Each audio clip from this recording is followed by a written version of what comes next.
Shalom. Mari bersama kita membuka Alkitab kita di dalam kitab Bilangan pasal 22. Kitab Bilangan pasal 22 ayat yang kedua mulai.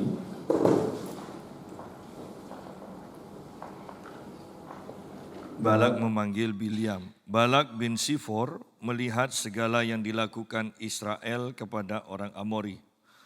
Maka sangat gentarlah orang Moab terhadap bangsa itu karena jumlahnya banyak. Lalu muak dan takutlah orang Moab karena orang Israel. Lalu berkatalah orang Moab kepada para tua-tua Midian, tentu saja laskar besar itu akan membabat habis segala sesuatu yang di sekeliling kita, seperti lembu membabat habis tumbuh-tumbuhan hijau di padang. Adapun pada waktu itu Balak bin Sipor menjadi raja Moab. Raja ini mengirim utusan kepada Bileam bin Beor ke Petor yang di tepi sungai Efrat, ke negeri teman-teman sebangsanya, untuk memanggil dia dengan pesan, ketahuilah ada satu bangsa keluar dari Mesir, sungguh sampai tertutup permukaan bumi olehnya. Dan mereka sedang berkemah di depanku. Karena itu datanglah dan kutuk bangsa itu bagiku. Sebab mereka lebih kuat daripadaku. Mungkin aku sanggup mengalahkannya dan menghalaunya dari negeri ini. Sebab aku tahu siapa yang kau berkati, dia beroleh berkat. Dan siapa yang kau kutuk, dia kena kutuk.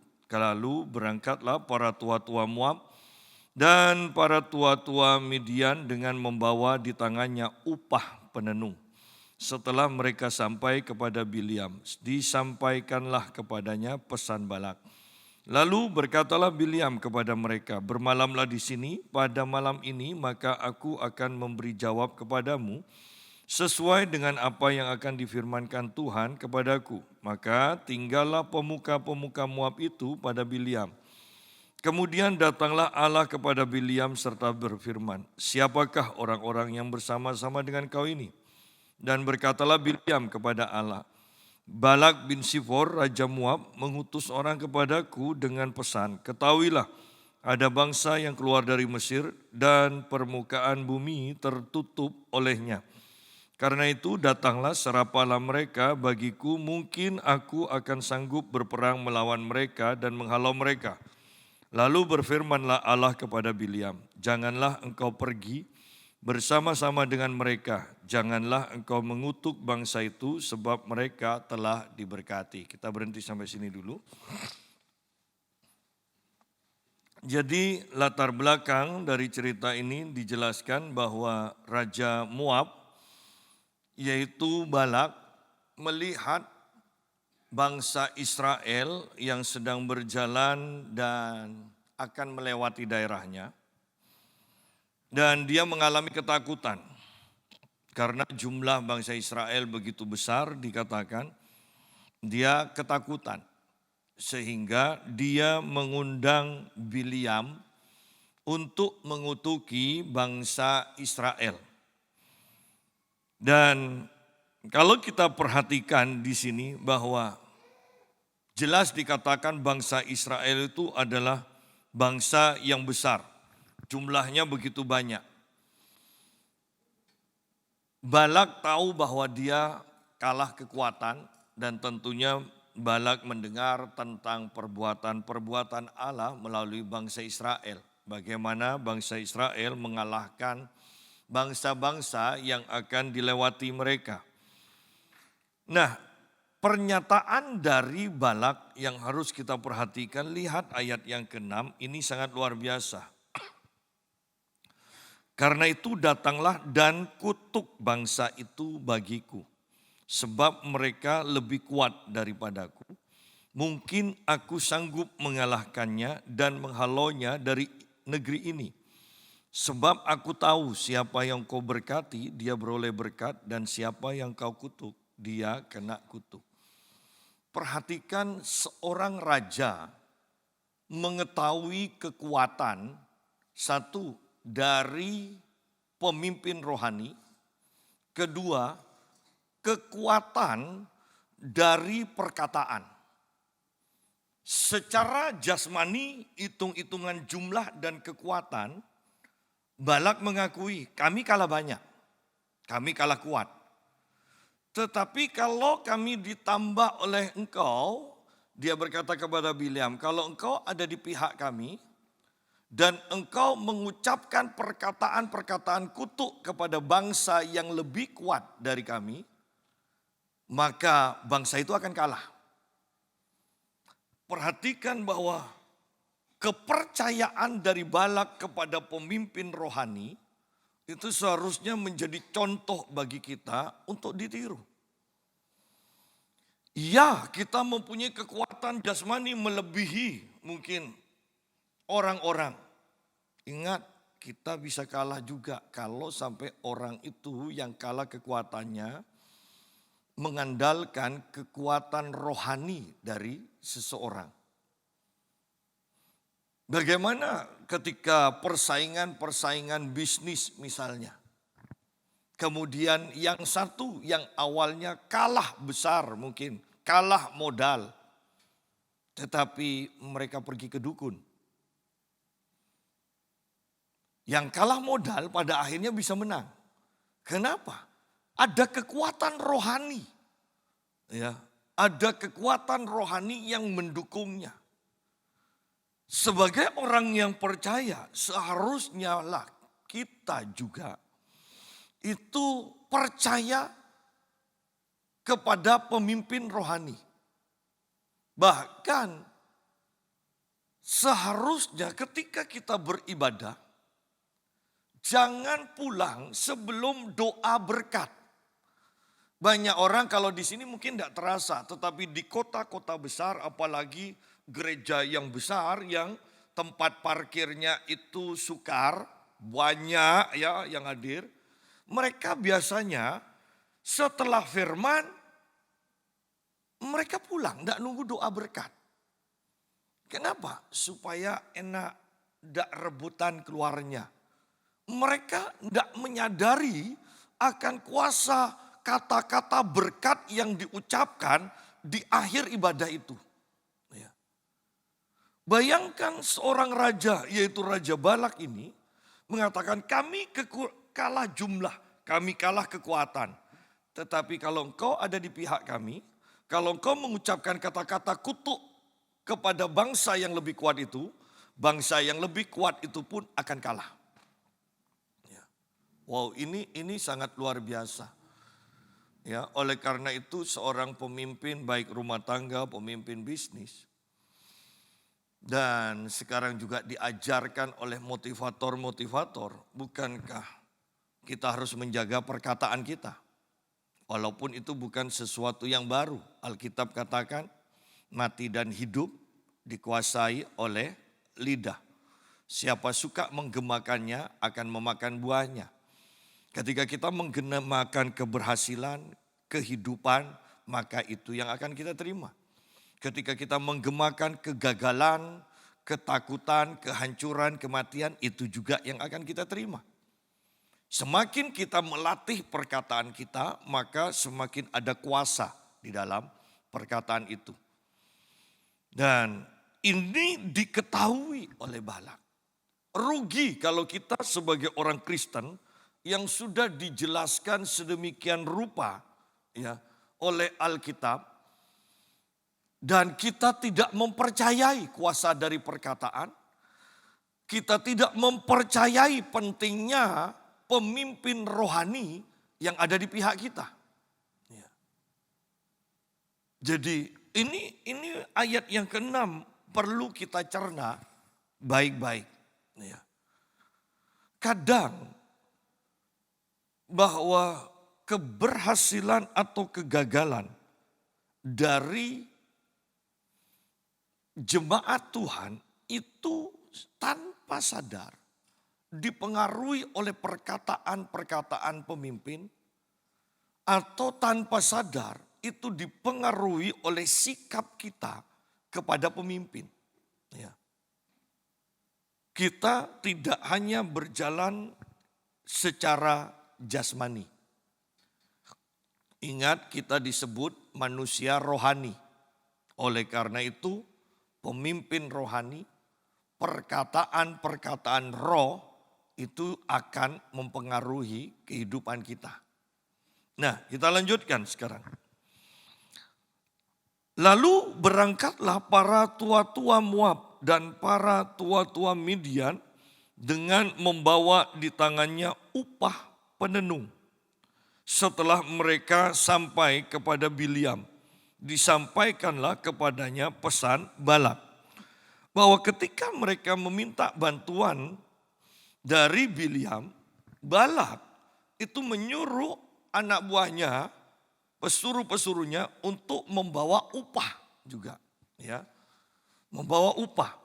Secara rohani pun dikatakan bahwa jangan seorang pun datang ke hadirat Tuhan dengan tangan hampa, ya. Kalau kita perhatikan juga orang-orang Israel, ingat contohnya ketika Saul kehilangan keledainya dan bujangnya mengatakan, di sini ada seorang nabi, ayo kita datang. Minta petunjuk. Tapi Saul katakan, tapi aku tidak punya uang, tidak bawa sesuatu. Berarti mereka punya kebiasaan untuk memberi kepada pemimpin rohani.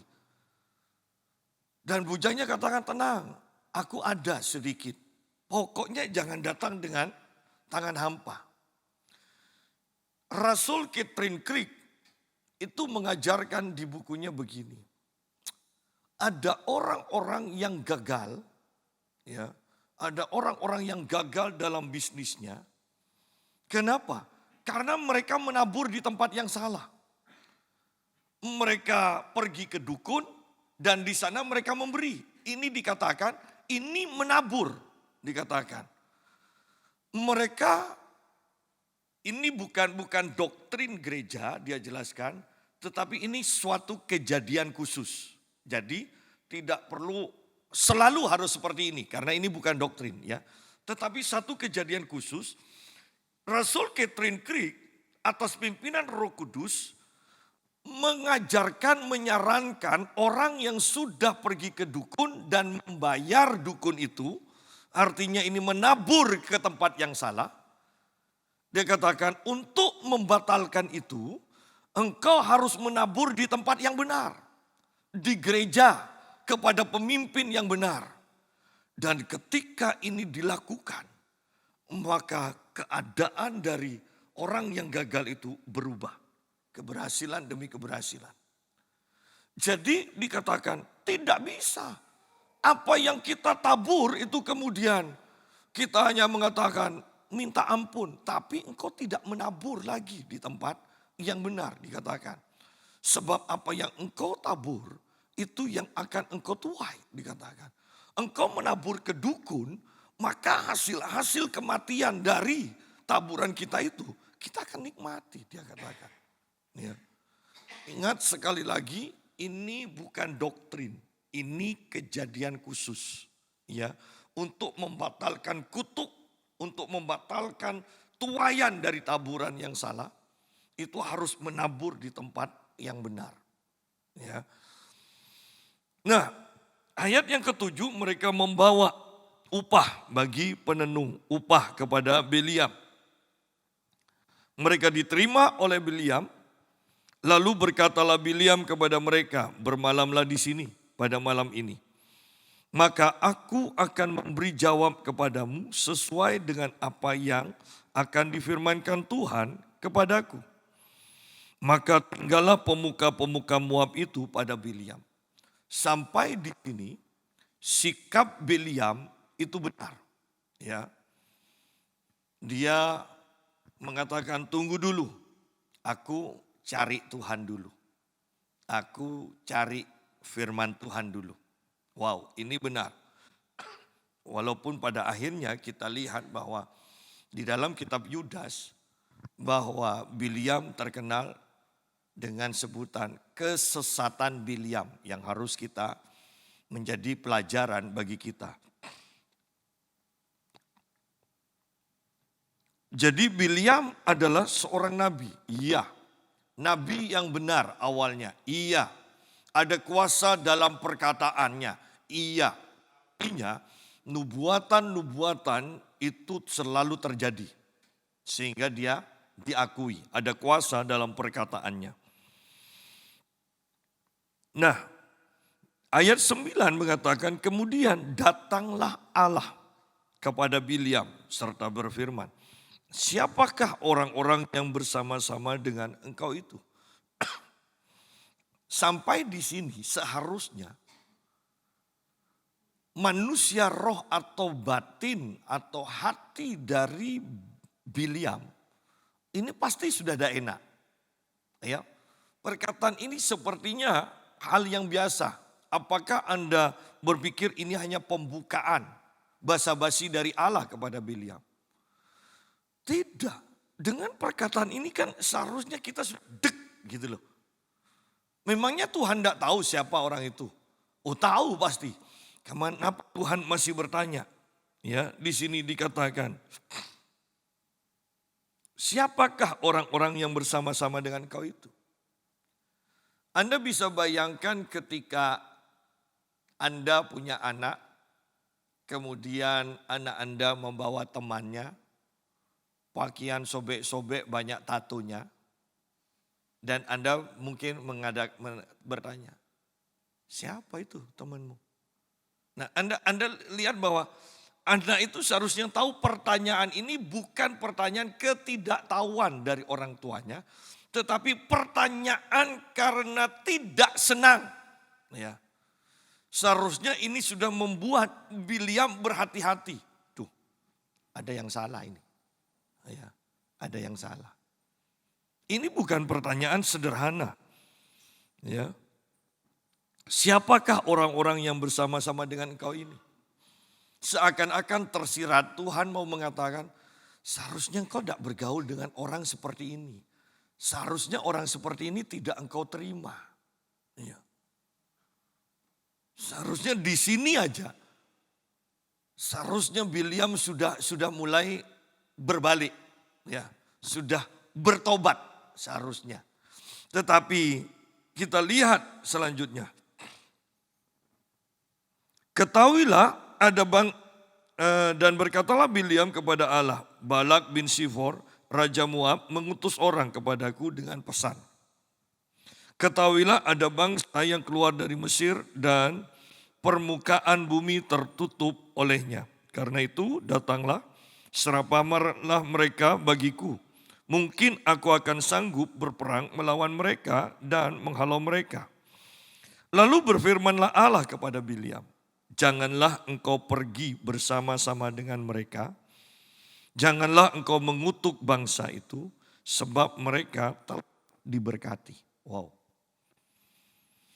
Bahwa apa yang diberkati dan sudah diberkati oleh Tuhan, jangan coba-coba orang mengutuk. Dan sekarang kita menghadapi hal yang seperti ini. Kutukan-kutukan banyak dilontarkan kepada Israel. Dan perang juga sudah mulai. Dan seorang artis bahkan berkata, kalau kita tahu kan Ahmad Dhani, dia ada keturunan Yahudinya juga.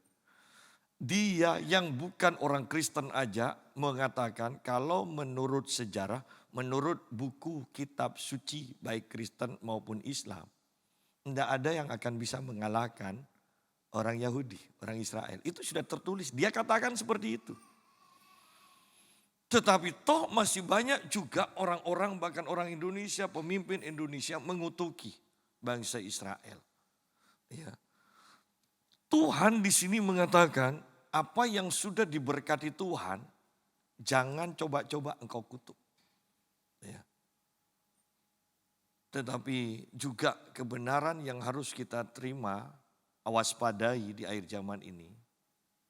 Ingat waktunya tinggal sedikit.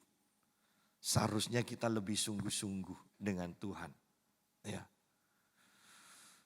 Saya kenal seorang hamba Tuhan yang setia, sederhana di GPPS sekarang sakit kanker, ya tumor atau kanker lah. Dan umurnya sudah 78 tahun. Dia begitu tenangnya menghadapi keadaannya ini. Dan istrinya cerita kepada saya, iya enak, dia tenang-tenang. Saya ini yang mau ditinggal, yang sedih dia bilang. Karena kami sudah hampir 50 tahun, 47 tahun kalau tidak salah menikah. Kami menikmati masa-masa yang sangat luar biasa. Om itu tidak pernah ngamuk, dia bilang. Tidak pernah ngamuk. Tapi ketenangan dari Bapak ini adalah karena dia sudah 2 kali mengalami kematian dan hidup lagi. Pertama kali ketika dia menghadap Tuhan, dia hanya ditanya begini. Sudah tidak marah lagi. Nah, ternyata istrinya kaget ketika. Karena masalah kecil, suaminya ini tidak marah, tapi dalam hatinya jengkel. Ketika perhatikan jengkel, tapi orang bahkan istrinya tidak tahu kalau dia marah. Ketika menghadap ke Tuhan, Tuhan ternyata perhatikan hal yang sepele itu loh. Sudah tidak marah lagi dikatakan. Kemudian dia bilang, enggak Tuhan, ya sudah kembali dulu. Kembalilah dia, ya kembali. Kemudian kedua kalinya dia juga mengalami kematian. Dan dia diperhadapkan ke 2 jalan. Satu jalan yang terang sekali, satu jalan yang gelap. Dan Tuhan katakan, ayo pilih, tentukan langkahmu di sini. Kemudian dia pilih jalan yang gelap. Dan dia katakan bersyukur. Kenapa? Ketika dia masuk menjalani jalan yang gelap itu, terang memenuhi tempat yang gelap itu. Ternyata katanya, itu tempat yang terang, itu terang dengan api neraka, dia bilang. Tempat yang gelap yang dimasuki menjadi terang. Kenapa? Karena dikatakan, karena engkau membawa terang Kristus. Ketika engkau masuk ke tempat itu, maka tempat itu menjadi tempat yang terang, dia bilang. Ini pilihan yang tepat. Dia bilang, untung saya milih itu. Padahal itu sedikit sekali orang yang ke sana.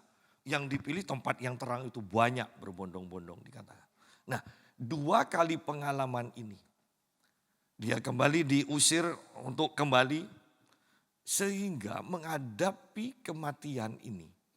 Dia begitu tenangnya. Bahkan 2 utusan gereja, biasa kan di rumah sakit itu. Ada dari gereja-gereja, berbagai gereja. 2 utusan gereja dari gereja yang berbeda mengatakan, sudah finish. Dan si omnya tenang. Karena memang di kesempatan yang kedua itu, Tuhan sudah mengatakan, waktumu hampir finish. Dan dia begitu tenangnya, istrinya yang katakan, iya dia enak Pak. Saya yang mau ditinggal ini yang bingung, dia bilang. Ya. Nah, kita pun loh, kalau kita lihat keadaan sekarang, bukankah waktunya sudah dekat? Minimal dengan keadaan sekarang, Anda perhatikan, kalau berbagai rudal, ratusan mungkin ribuan kan nanti pembukaan aja 300. Dibalas lagi, anggaplah dibalas 300. Bayangkan 600 rudal itu mencemari udara itu seperti apa. Dan tentunya kan nyampe juga kepada kita. Berarti banyak penyakit. Walaupun kita tidak ditimpa perang, tetap udara yang kita hirup kan tercemar. Artinya kita tetap butuh Tuhan loh. Untuk menjaga kesehatan kita. Bagaimana dengan ekonomi? Pasti emas saja sudah langsung terbang kok ini kan. Melonjak sedemikian rupa. Ya. Jadi inilah keadaan kita. Sayangnya ya, banyak orang Kristen itu terlena loh. Dengan keadaan yang seperti ini, tidak terpacu tuh semangatnya untuk beribadah lebih lagi. Malah semakin jauh. Malah kan kalau kita mau jujur ketemu dengan seseorang, kan kita bisa merasakan kan gairah rohaninya itu ada atau tidak, kuat atau tidak, semakin kuat atau semakin lemah. Sebenarnya kita bisa merasa kok. Apalagi ketika kita bicara dengan seseorang, kita tahu kok ini semakin lemah atau enggak. Istri saya berbicara dengan berarti ipar saya. Kami berbicara, loh saya katakan pada istri saya berubah ya. Dulu setiap berbicara itu bicara tentang penglihatan. Tentang waktu yang sudah mendekati akhir. Tentang kebangunan rohani. Tapi sekarang bicaranya ekonomi dan politik. Loh, kelihatannya wajar, tetapi ingat, bagi kita yang sudah pernah dahulu kumpul dan pembicaraan kita tentang kebangunan rohani, tentang akhir zaman. Sekarang kok bicara masalah ekonomi, politik, ya. Kemerosotan kerohanian itu kelihatan jelas. Nah kalau mau jujur, bukankah hal yang bodoh yang dilakukan oleh banyak orang Kristen? Dengan tanda-tanda zaman yang begitu banyak, begitu nyata seperti sekarang. Justru kita mengalami kekendoran rohani, kelemahan rohani. Ini kan bahaya bagi kita. Ini bahaya. Tidak ada pelari maraton kurang 100 meter itu kemudian santai. Sudahlah jalan kaki sudah hampir finish. Tidak ada. Justru pelari maraton bayangkan sudah berlari berapa jam. Di detik-detik terakhir yang seharusnya dia bisa katakan saya capek. Tetapi justru dia genjot. Dia tambah tenaganya. Seharusnya sikap yang benar dari orang Kristen. Bukankah melihat tanda-tanda zaman seperti ini? Kita menambah semangat kita untuk semakin mengejar Tuhan, mengejar kekudusan. Bukan mengejar hal-hal yang jasmani. Ya. Jadi kita harus waspada di akhir zaman ini.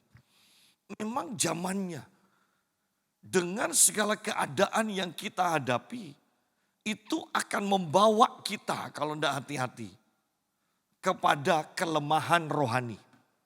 Semakin lemah kerohanian kita. Ya. Kalau tidak hati-hati itu yang terjadi. Ayat yang ke-13. Bangunlah Bileam pada waktu pagi lalu berkata kepada pemuka-pemuka Balak. Pulanglah ke negerimu sebab Tuhan tidak mengizinkan aku pergi bersama-sama dengan kamu. Ini jawaban yang tepat.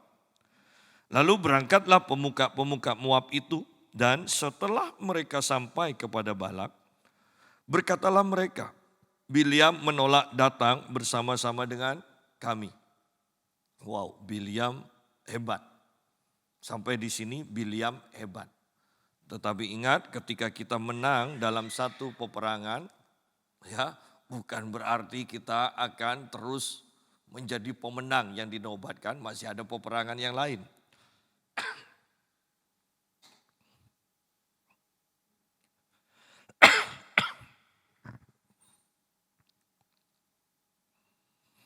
Ayat yang ke-15. Tetapi Balak mengutus pula pemuka-pemuka lebih banyak dan lebih terhormat dari yang pertama. Setelah mereka sampai kepada Bileam, berkatalah mereka kepadanya, beginilah kata Balak bin Sipor, janganlah biarkan dirimu terhalang-halang untuk datang kepadaku. Sebab aku akan memberi upahmu sangat banyak. Nah, lihat di sini sekarang tawaran ini. Ya, memberi upahmu sangat banyak. Kalau masih kurang. Dan apapun yang kau minta daripadaku, aku akan mengabulkannya. Datanglah dan serapahlah bangsa itu bagiku. Nah, ini tawaran yang lebih lagi. Bayangkan Balak sekarang mengutus utusan lebih banyak dan lebih terhormat. Mungkin kalau kita mungkin kalau Agustusan RT kita datang minta sumbangan untuk memeriahkan Agustusan. Kita mungkin berani tolak ya dengan berbagai alasan. Bagaimana kalau sekarang yang datang Pak Camat? Wah, ini sudah mulai berat. Ya. Tapi mungkin dengan ketekatan hati kita bisa tolak. Sekarang kalau Bapak Bupati yang datang.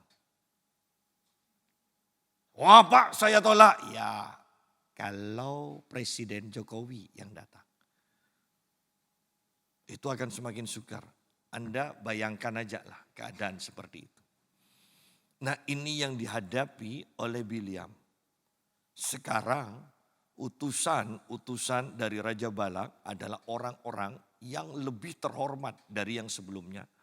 Dalam jumlah yang banyak lagi. Anggaplah Jokowi mengirim 5 menteri sekaligus. Yaitu bagaimana? Ya. Untuk ditolak itu bagaimana?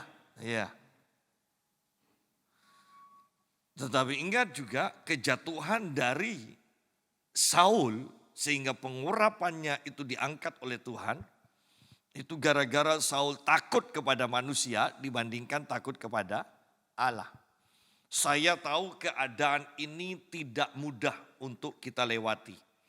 Oleh karena itu sungguh kita harus mengandalkan kasih karunia Tuhan. Nah, dan orang-orangnya terhormat otomatis kan pemberiannya kan pasti lebih banyak. Dan di sini jelas dikatakan aku akan memberi upahmu sangat banyak, kata Balak. Dan kalau masih kurang, apa saja yang kau ingini, minta aku akan kasih. Wow. Sehingga coba lihat sikap dari Bilyam. Tetapi ayat yang ke-18. Bilyam menjawab kepada pegawai-pegawai Balak, sekalipun Balak memberikan kepadaku emas dan perak seistana penuh, aku tidak akan sanggup berbuat sesuatu yang kecil atau yang besar yang melanggar titah Tuhan Allahku. Aturan-aturan main untuk menjadi nabi, Bilyam tahu. Ya, Bilyam tahu. Tidak akan bisa aku mengucapkan kata-kata yang tidak Tuhan kehendaki, dikatakan. Tapi herannya lihat ini, kekuatan dari uang. Ya, kekuatan dari uang. Perkataan Bilyam seperti itu, tindakannya beda. Ya, tetap aja dikatakan di sini. Oleh sebab itu, baiklah kamu pun tinggal di sini pada malam ini, supaya aku tahu apakah pula yang akan difirmankan Tuhan kepadaku. Ini kan kontradiksi. Dia sudah tahu, bahkan Tuhan sudah berfirman. Tapi hati dari Bilyam seakan-akan lihat uang itu, Tuhan ngomong gini, tapi ngadep adik, ajaklah lagi. Siapa tahu Tuhan berubah. Nah, lu kok bisa gara-gara uang, gara-gara upah yang besar, sepertinya Bilyam tidak kenal Tuhannya lagi. Tuhan sudah berfirman kok, baru berfirman. Masa Tuhan pelin-pelan, gara-gara upah yang lebih besar, kemudian dia berubah, Tuhan berubah. Kan tidak mungkin. Tetapi lihat kekuatan uang sampai Bilyam memberanikan diri dan mempunyai pikiran yang seharusnya itu mustahil. Ya, tidak mungkinlah Tuhan berubah. Kan pasti seharusnya sebagai seorang nabi dia sudah tahu hal ini. Tetapi tuh lihat dia menipu, menghibur hati nuraninya sendiri. Ngadep aja lagi. Siapa tahu Tuhan berubah. Berapa banyak orang Kristen yang seperti itu. ketika sudah mempunyai keinginan, maka kita memaksa, bahkan terus memaksa, tahu keinginannya pasti Tuhan tolak. Karena bertentangan dengan firman Tuhan, tetap aja. Ya. Berapa banyak orang yang seperti itu? Sudah diajar tentang doa. Hamba Tuhan yang mengajarkan 1 jam, Alkitab mengajarkan 1 jam. Tidak bisa lah, cari hamba Tuhan yang lain. Pak, sungguh-sungguh kah doa itu harus 1 jam? Ya, namanya kita orang bisnis sibuk, tidak harus. Yang penting kita bersyukur pada Tuhan. Nah, ini ajaran yang benar. Ya kan? Kan banyak dari kita. Hamba Tuhan mengajarkan perpuluhan. Berat itu. Dikata, berat. Cari hamba Tuhan yang lain. Sungguh-sungguh kah perpuluhan itu harus? Ya harus. Tidak cocok. Cari hamba Tuhan yang lain. Sampai kata, perpuluhan itu tidak harus. Yang penting hati kita ikhlas 100% untuk memberi. Pemberiannya tidak 100%. Ya, semangat memberinya aja, tapi pemberiannya tidak ada. Ya, punya semangat untuk memberi, tapi tidak memberi.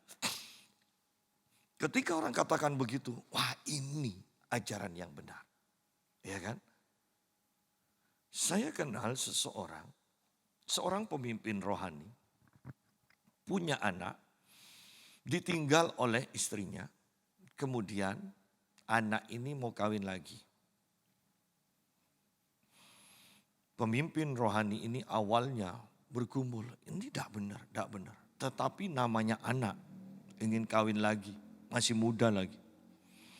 Akhirnya dia datang kepada hamba-hamba Tuhan, dinubuatin, ini adalah kehendak Tuhan untuk anakmu menikah lagi. Beberapa mengatakan seperti itu, hati ibu ini jadinya mulai tenang. Dan bahkan dia katakan, saya mendapatkan mimpi dari Tuhan. Tuhan mengatakan ini adalah pasangan yang sebenarnya yang Tuhan utus. Ya, intinya seperti itu. Dan sehingga dia katakan pada saya langsung, ini sudah saya pergumulkan Pak. Nabi-nabi mengatakan, ini pasangan dari Tuhan. Bahkan saya bermimpi, jadi anak saya menikah lagi. Saya hanya senyum, ya sudah Bu, terserah Ibu. Iya kan, terserah. Tetapi Anda lihat bahwa awalnya dia tahu, bahkan saya percaya dia mengkhotbahkan kawin 1 kali untuk selama-lamanya. Kecuali pisah karena mati. Ya, dan menikah lagi. Ibu ini tahu kebenaran ini. Tetapi ketika diperhadapkan dengan keadaan anaknya, dia cari peneguhan-peneguhan yang salah. Padahal dia sudah tahu mana firman Tuhan yang harus dia pegang seharusnya. Sama dengan Bilyam.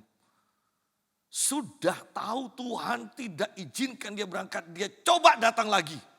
Gara-gara upah. Gara-gara keinginannya akan upah yang begitu besar ini. Ya.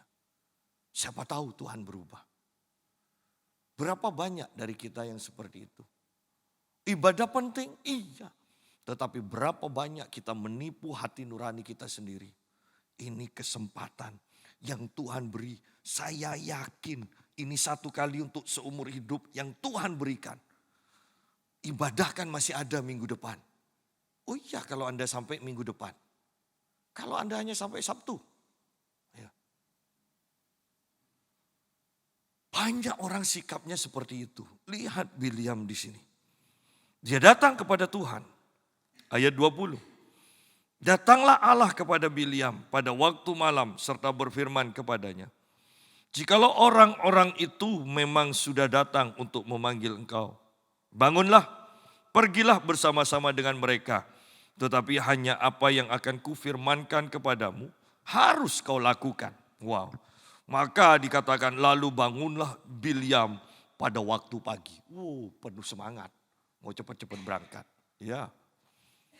Sudah dapat izin kok dari Tuhan. Dapat izin. Kok bisa seorang nabi loh. Tidak ngerti bahasa Tuhan. Bayangkan ketika kita punya anak. Anak kita kemudian berkata, Pak, aku mau rekreasi Pak. Anak kita mungkin SMP atau SMA lah baru kelas 1. Aku mau rekreasi Pak, mau ke Bromo. Aku bawa sepeda motor bersama teman-temanku, boncengannya. Dan papanya kata, jangan, bahaya. Lebih baik kan nyarter mobil. Pak, enggak enak, namanya anak-anak muda kan. Naik sepeda motor boncengan. Ayolah Pak. Enggak, jangan, bahaya. Ayolah Pak. Ya sudah terserah, berangkat. Nah, anak ini mungkin senang. Tapi kan maksud papanya bukan seperti itu kan. Ya sudah kalau udah bisa dilarang berangkat aja. Oleh dapat izin berangkat. Biliam ini modelnya. Biliam ini. Saya percaya juga banyak anak-anak Tuhan bahkan hamba-hamba Tuhan sikapnya seperti ini. Tidak ngerti bahasa Tuhan. Ya, tidak ngerti kata orang Madura, esolak tak ngerti. Ya. Ini loh Biliam, bahkan bangun pagi-pagi loh Biliam. Tuhan izinkan, sudah dilihat upahnya yang begitu banyak kan. Dia mungkin sudah rancangkan lagi, aku mau beli-beli ini kemudian yang tidak bisa dibeli aku minta nanti. Pokoknya aku minta 3 gunung kepada Raja Balak ya kan. Ya, aku mungkin untuk menebus dosa aku bangun nanti bukit doa. Ya. Dan lihat Balak bangun pagi hari, semangat. Lalu bangunlah Biliam, bangun pagi hari. Lalu bangunlah Biliam pada waktu pagi. Dipelanainya keledainya yang betina dan pergi bersama-sama dengan pemuka-pemuka Moab. Perhatikan kalau memang Tuhan izinkan, kenapa ada ayat 22 di sini. Tetapi bangkitlah murka Allah ketika ia pergi. Dan berdirilah malaikat Tuhan di jalan sebagai lawannya. Biliam mengendarai keledainya yang betina dan 2 orang bujangnya ada bersama-sama dengan dia. Ketika keledai itu melihat malaikat Tuhan berdiri di jalan, dengan pedang terhunus di tangannya, menyimpanglah keledai itu dari jalan dan masuk ke ladang. Maka Biliam memukul keledai itu untuk memalingkannya kembali ke jalan. Ya, perhatikan, bangkitlah murka Allah karena Biliam berangkat. Mungkin kita kata, loh kan Tuhan yang suruh. Tetapi mengertilah bahasa Tuhan. Tidak usah menipu hati nurani kita. Enggak kok, Tuhan pun ngerti, Tuhan ingin kita diberkati. Absen dulu ya ke gereja, cari uang dulu. Ya. Saya sudah laporan ke Tuhan, sama Biliam sudah laporan. Ya. Tetapi lihat kata-kata ini, luar biasa loh. Di ayat 20 dia mendapatkan izin, tanda kutip dari Tuhan. Di ayat 22 Tuhan murka. Bukan Tuhan marah di sini. Di sini dipakai kata murka. Soka Anda. Nah kan orang Madura kan seperti itu. Itu murka. Ya. Murkanya itu sampai mau membunuh loh. Sampai mau dibunuh. Ini dosa seperti apa? Uang belum diterima aja sudah mau dibunuh. Ya. Tetapi yang lebih parah lagi, dia itu seorang nabi. Tidak bisa melihat sekarang karena uang, hatinya terikat oleh uang. Dia berada di jalan yang salah, dia tidak bisa lihat Tuhan. Dia tidak bisa melihat malaikat. Dia seorang nabi, tidak bisa melihat alam roh. Padahal perhatikan kata-kata Biliam di Bilangan 24 ayat 3 dan 4. Lalu diucapkannya sanjaknya katanya. Tutur kata Biliam bin Bior. tutur kata orang yang terbuka matanya. Terbuka mata rohaninya. Tutur kata orang yang mendengar firman Allah, ya, yang melihat penglihatan dari Yang Maha Kuasa, sambil rebah, namun dengan mata tersingkap. Bahkan sekalipun dia tidur pun, mata rohaninya terbuka. Sudah menjadi hal yang biasa dia melihat alam roh. Tetapi dalam keadaan yang genting seperti ini, yaitu jiwanya kan akan mati ini. Mau dibunuh oleh malaikat Tuhan. Dia tidak bisa lihat Tuhan. Tidak bisa melihat malaikat Tuhan yang membawa pedang itu. Ini kan perjalanan kerohanian yang saya katakan hancur-hancuran sudah. Hancur-hancuran. Dari seorang pelihat sekarang tidak mampu melihat apa yang biasanya dia bisa lihat. Kalau kita anggaplah seperti ini. Sekarang kalau dulu kita itu cukup kesaksian batin, kita bisa tahu firman Tuhan. Sekarang harus Tuhan berteriak pada kita. Suara yang audible harus, yang mengagetkan kita. Bilyam tidak mampu melihat, padahal dia seorang nabi yang disebut seorang pelihat. Ya. Nabi itu belum tentu pelihat. Tetapi kalau sudah pelihat, itu pasti nabi di sini. Ya. Dia pelihat. Dia diakui sebagai nabi Tuhan karena dia mampu melihat alam roh. Itu loh. Sekarang dia tidak mampu. Bayangkan kalau kita baca terus, bukankah 3 kali malaikat Tuhan ini menghadang dia mau membunuh. 1, dia tidak bisa melihat alam roh, tidak bisa melihat malaikat Tuhan ini. Yang kedua, dia tidak tahu bahwa sebenarnya dia ada di dalam posisi yang sangat membahayakan jiwanya. Dipikirnya baik-baik saja. Berapa banyak orang Kristen yang tidak tahu, sekarang tidak sadar bahwa ini adalah waktu-waktu yang jahat. Di Cina banyak orang yang tiba-tiba mati, anak-anak muda sekarang. Dan di Tenggara itu adalah COVID. Ya, COVID yang mewabah lagi. Tiba-tiba mati. Ya. Atau karena vaksin dikatakan. Akibat vaksin itu mempengaruhi tubuh kita sebenarnya dikatakan. Ya. Jadi dengan keadaan yang seperti ini bisa bayangkan penyakit seperti ini bangkit lagi. Dolar dengan rupiah 16.000 lebih. Ya. Harga emas ya 1,3 lebih, ya kan? Perang Iran Israel yang akan mereka sama-sama mempunyai pendukung. Amerika, Rusia, Korea Utara, itu semua mereka nanti akan saling dukung di antara keduanya ini.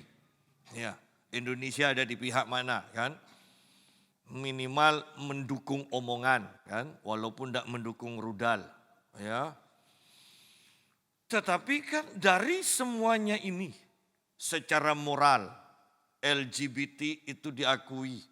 Gereja-gereja di Jakarta tidak banyak yang tidak berani dengan tegas mengatakan LGBT itu dosa. Karena banyak anggotanya sekarang yang LGBT. Jadi lihat dengan moral yang seperti ini. Kita mempunyai pendeta-pendeta yang membawa rumah di tangannya. Ya kan? Arlojinya 1,3 miliar, berarti kan rumah itu kan. Dibawa kemana-mana dengan satu tangan. Ya kan? Ya. Jadi sorotan sekarang, arloji 700 juta, 1,2 miliar. Ya. Kita punya yang seperti ini sekarang keadaan. Dan kita menganggap baik-baik saja. orang dengan bergurau mengatakan kita tidak baik-baik saja. Sayangnya, herannya ya, dengan tanda-tanda yang begitu banyak, mana yang erupsi ya, gempa segala macam, dengan keadaan yang seperti ini, coba lihat. Kok bisa ya mata rohani kita tertutup dan merasa semuanya baik-baik saja? Kalau bukan karena setan cari teman untuk diajak rekreasi ke neraka. Karena ada hamba Tuhan kan yang rekreasinya ke neraka kan. Ya, itu jangan sampai lupa jalan keluarnya. Ya. Jadi kita tidak sadar loh, kita dibutakan bahwa keadaan sekarang ini tidak baik-baik saja. Ya. Banyak orang lebih memikirkan uang. Banyak orang lebih, aku mau rekreasi. Tidak salah dengan itu semua. Tetapi ayo proporsinya yang diutamakan itu yang mana? Itu aja. Jangan sampai harus ke gereja terus kemudian tidak kerja. Enggak. Tetapi yang saya mau tekankan, jangan tinggalkan Tuhan. Jangan kurangi porsi Tuhan. Itu loh. Ya. Jangan kurangi porsi Tuhan. Tuhan pun begitu baik kok. Dia bahkan kalau Tuhan tidak memikirkan kita, tidak mungkin dia kasih aturan sabat. Satu, untuk kesehatan kita. Ya kan? Dua, supaya kita punya waktu secara khusus untuk beribadah kepada Tuhan. Ketiga, di hari yang ke-6 sebelum sabat. Di hari yang ke-6, berkatnya double. Supaya kita waktu ibadah tidak kepikiran besok makan apa. Ya kan? Tuhan sudah tetapkan aturan seperti itu loh. Di hari yang ke-6 berkatnya double. Supaya di hari yang ke-7 kita sabat, istirahat, itu sudah tenang. Besok sudah ada kok. Ya. Itu loh. Tuhan begitu baik, sayangnya kita terlena. Dan tidak mungkinlah ini tidak ada campur tangan roh jahat yang menutup mata rohani kita. Tetapi juga yang harus kita waspadai, jangan-jangan memang hati kita itu lebih cinta dunia daripada cinta Tuhan. Ya. Jadi kita lihat di sini, bangkitlah murka Allah. Ya.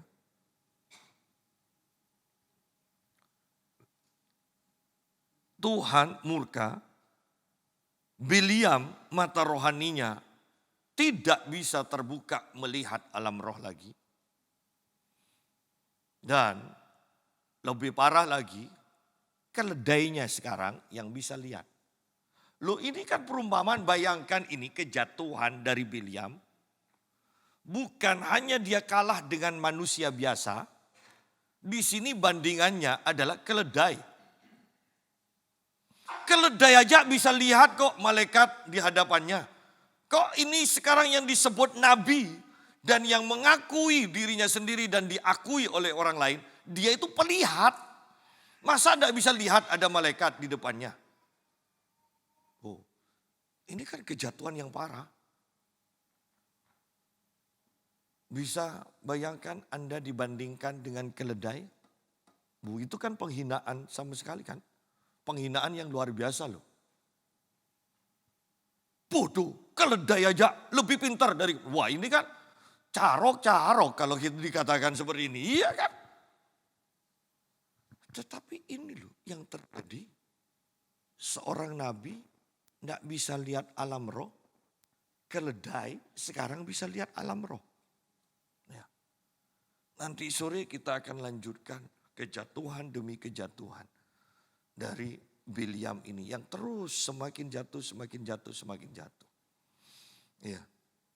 Tetapi ingat, sesuai dengan firman Tuhan dalam kitab Timotius, akar segala kejahatan adalah cinta uang. Akar segala kejahatan.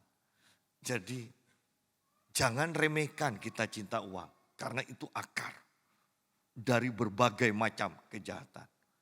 Padahal kalau di gereja, kalau masalah uang tidak dianggap dosa yang berat kan. Pendeta tamak biasa. Coba pendeta selingkuh atau pendeta jatuh dalam perzinahan. Padahal tidak dikatakan perzinahan akar dari segala kejahatan. Tidak ada. Itu dosa khusus. Satu dosa. Tapi kalau cinta uang bisa menghasilkan dosa-dosa yang lain. Merembet ke dosa-dosa yang lain. Heran ya di gereja. Cinta uang tidak dianggap dosa yang berat. Perzinahan, dosa yang sangat berat, tidak terampuni. Padahal cinta uang, Bilyam jatuh lagi. Hati-hati, jangan sampai karena cinta uang kita itu menipu hati nurani. Di mana Roh Kudus itu berbicara, bersaksi dengan hati kita. Jangan menipu diri sendiri. Biarlah ini menjadi pelajaran bagi kita. Sore nanti kita akan lanjutkan. Dan di akhir zaman ini, kiranya kita terus semakin bertaut kepada Tuhan kita, Yesus Kristus. Tuhan memberkati.